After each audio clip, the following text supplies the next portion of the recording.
தமிழக சட்டமன்ற கூட்டத்தில் சபாநாயகராக தனபாலும் துணை சபாநாயகராக பொள்ளாச்சி ஜெயராமனும் தேர்ந்தெடுக்கப்பட்டிருக்கின்றனர். கூடுதல் விவரங்களை தருகிறார் செய்தியாளர் ஸ்டாலின்.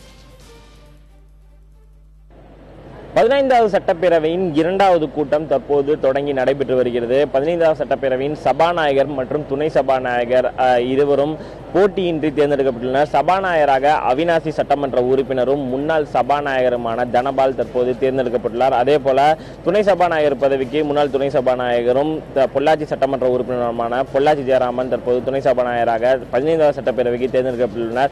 இவர்கள் இருவருமே போட்டியின்றி தேர்வாகியுள்ளனர். நேற்று இந்த இரு பதவிகளுக்கு வேட்புமனுவை இருவருமே தாக்கல் செய்தனர். அவர்களுடைய வேட்புமனுக்கள் நேற்று ஏற்றுக்கொள்ளப்பட்டுள்ள நிலையில் இன்று காலை தொடங்கிய சட்டமன்றத்தில் அவர்களுக்கான இந்த சபாநாயகர் மற்றும் துணை சபாநாயகருக்கான பதவிக்கான அதிகாரப்பூர்வ அறிவிப்பு இன்று வெளியானது. இதனை தற்காலிக சபாநாயகர் செம்மலை வெளியிட்டார். 15வது சட்டப்பேரவையின் சபாநாயகராக தனபால் தேர்ந்தெடுக்கப்பட்டுள்ளதாக அவர் வெளியிட்டார். அதன் பிறகு அவை முன்னவரான ஓ பன்னீர்செல்வமும் எதிர்க்கட்சித் தலைவரான மு.க. ஸ்டாலினும் புதிதாக தேர்ந்தெடுக்கப்பட்டுள்ள சபாநாயகரை அவருடைய இருக்கைக்கு அழைத்து சென்று அமர வைத்து அந்த நடைமுறையில் தொடர்ச்சியாக நடைபெற்று வந்தன. அதன் பிறகு புதிதாக தேர்ந்தெடுக்கப்பட்டுள்ள சபாநாயகர் தனபால் தன்னுடைய ஏற்புரையை நிகழ்த்தினார்.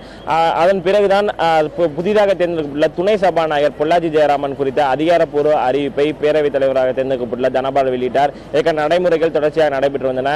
15வது சட்டப்பேரவையின் 2வது கூட்டம் இன்று காலை 10 மணி முதல் தொடங்கி இதற்கான நடைமுறைகள் தொடர்ச்சியாக நடைபெற்று வருகின்றன. முதல் கூட்டமானது மே மாதம் 25ஆம் தேதி நடைபெற்றது. அந்த கூட்டத்தில் வைத்துதான் புதிதாக தேர்ந்தெடுக்கப்பட்டுள்ள சட்டமன்ற உறுப்பினர்கள் தங்களுடைய பதவிகளை ஏற்றுக்கொண்டார்கள். குறிப்பாக 230 சட்டமன்ற உறுப்பினர்கள் தங்களுடைய பதவிகளை மே 25ஆம் தேதி வைத்து ஏற்றுக்கொண்டார்கள்.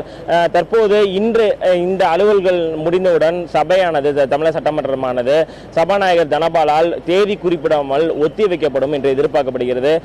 இந்த அடுத்த கூட்டமானது வருகின்ற ஜூன் 2வது வாரத்தில் நடைபெறுவதற்கான வாய்ப்புகள் உள்ளதாகவும் சட்டசபை வட்டாரங்கள் தெரிவிக்கின்றன. புதிய தலைமுறைக்காக ஒளிப்பதிவாளர் தங்கதுரையுடன் ஸ்டாலின்.